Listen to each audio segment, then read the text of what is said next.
সরিষা দুই প্রকারের, একটি কালো আর একটিকে বলা হয় সাদা, যা দেখতে হলুদ রঙের। আচ্ছা, জানেন কি এই দুই প্রকার সরিষা গাছ কেমন দেখতে হয়?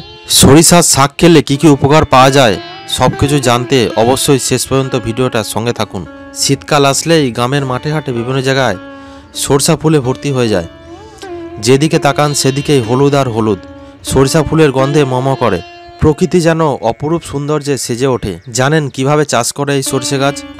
সরষে ফুল ফোটার 2.5 থেকে 3 মাস আগে চাষিরা মাটি প্রস্তুত করে সরিষার বীজ রোপণ করে থাকে। সেই বীজ থেকে গাছ হয়ে আস্তে আস্তে বড় হতে থাকে ও ঠিক শীতের সময় এই সময়ই গাছে ফুল আসে।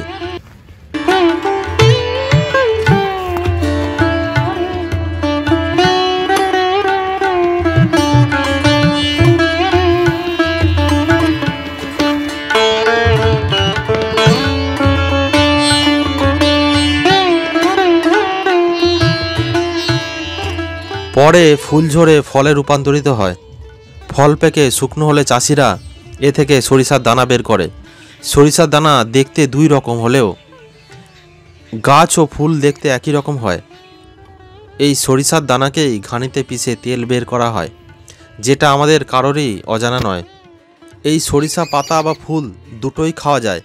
এই শাক খেলে দৃষ্টিশক্তি ভালো হয় ও ফুসফুসের জন্য উপকারী। সরিষার শাক হোক বা তেল, দুটোতেই অনেক উপকারী গুণ রয়েছে।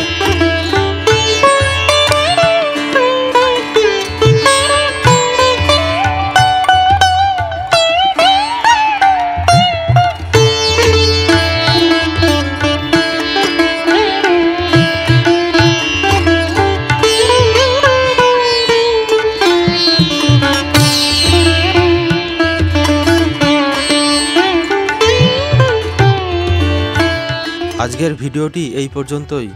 ভিডিওটি ভালো লাগলে অবশ্যই একটি লাইক করবেন আর পরবর্তী ভিডিওটি দেখার জন্য চ্যানেলটিকে সাবস্ক্রাইব করে রাখবেন। ধন্যবাদ।